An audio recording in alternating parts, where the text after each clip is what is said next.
പരസ്പരം മുശ്രിക്കും കാഫിറുമാക്കുന്നു. മുജാഹിദ് സംഘം, ആ മുജാഹിദ് സംഘത്തിൽ ഇപ്പൊ നടക്കുന്നത് എന്താ? ഈ കാഫിറാക്കലും മുശ്രിക്കാക്കലുമാണ്. ഞാൻ വെറുതെ പറയുന്നതല്ല, കേട്ടോളൂ. മുജാഹിദ് ബാലുശ്ശേരി പറയുന്നത് എന്താ? മുജാഹിദ് പ്രസ്ഥാനം ലോക മുസ്ലിമീങ്ങളെ കാഫിറാക്കുന്നവരാണ്, മുശ്രിക്കാക്കുന്നവരാണെന്ന് സുന്നികൾ പറയാറുണ്ട്. ഇന്നിപ്പോ അവിടെ നിന്ന് വിട്ടു.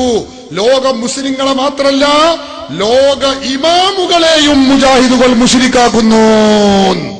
നമ്മള് പറയല്ല, മുജാഹിദ് ബാലുശ്ശേരിയാ പറയുന്നത്. കേട്ടോളൂ, അയാൾ പറയട്ടെ. നടക്കുന്നതോ അതുകൂടി കേട്ടോളി. ആരാണ് ജനങ്ങളെ ശിർക്കിൽ ഉറപ്പിച്ചു നിർത്തിയെന്ന് കേട്ടോളി.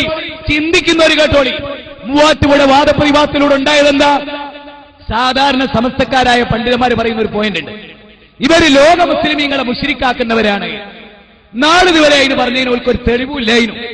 പക്ഷേ രണ്ട് മഹാന്മാര് തെളിവാട്ട് കൊടുത്ത് ലോക മുസ്ലിമീങ്ങളെ മാത്രമല്ല, ലോകത്തിന്റെ ഇമാമുമാരെ ഞങ്ങൾ മുശ്രിക്കാക്കും വിടൂല. അപ്പൊ എന്തുണ്ടായി? നൗഷാദ് അഗിസനി ഒരൊറ്റ തക്ബീറ മതി, മുതലായി. ഇനി കുറെ സമസ്തക്കാരെ മുജാഹിദാക്കാതെ ഞങ്ങളെ ശിർക്കിൽ ഉറപ്പിച്ചത് കിട്ടിപ്പോയി നിധി. എന്താ ഉണ്ടായത്? പിന്നെ അവര് ചോദിച്ചു തുടങ്ങി. നാടൻ മനുഷ്യന്മാരോടൊക്കെ അവർ ചോദിച്ചു തുടങ്ങി. എന്താ ചോദിച്ചത്? എല്ലാരും മനസ്സിലാക്കി എന്താ ചോദിച്ചത്? അവർ ചോദിച്ചു, ജനങ്ങളെ, ലോക മുസ്ലിമീങ്ങളെ മുശ്രിക്കാക്കുന്ന മുജാഹിദുകൾ പാരിയ മുശ്രിക്കാക്കി കേട്ടോളി.